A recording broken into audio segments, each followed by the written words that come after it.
Okay, so now let's look at the question which is related to this module. So here in this case, you need to make this drawing using only the commands which are taught in this module.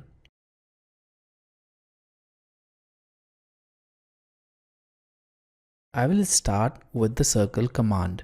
So let's go to circle and click anywhere in the drawing area and make the first circle with radius of 2 units. So let's type 2 and press enter. Now press enter again to repeat the circle tool, and I'll go to the same center point. Now I'll make another circle with radius of 5 units and press enter. Now we have these two concentric circles. Now let's start with the line tool. So I'll click on line and now click at this quadrant. And if the quadrant is not visible, then you can click on this object snap option, and right beside that there is this small arrow. Just click on it and turn on this quadrant. Although this is a tool which we'll learn later on, but a little bit of knowledge of this tool is very helpful in making these kind of drawings. So you can turn on quadrant to see that point. Now we need to incline this line at an angle of 45 degrees. So let's type angle sign, and since this line is inclining in the downward direction, we need to enter -45 and press enter. Okay, so there we have it. Now the length of this line is 20 units, so let's type 20 and press enter.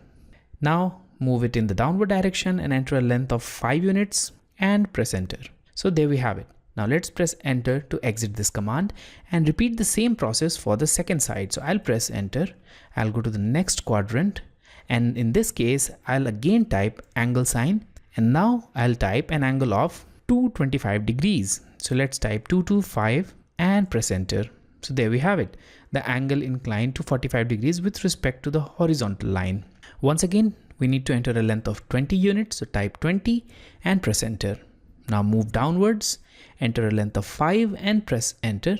Now join it with this existing point and press enter again. Now press enter again to repeat the line tool and join these 2 points. There we have it. Now we only need to add these 2 small circles, the circles which were here and here. And in order to do that, I'll start with line and click at a point, move it in left direction and enter the length 6 and press enter. Press enter again to exit it and press enter again to start it. Now click at this point and make another line with length 6 and press enter twice. Now go to the circle tool, click on this endpoint and make a circle with radius of 1 unit.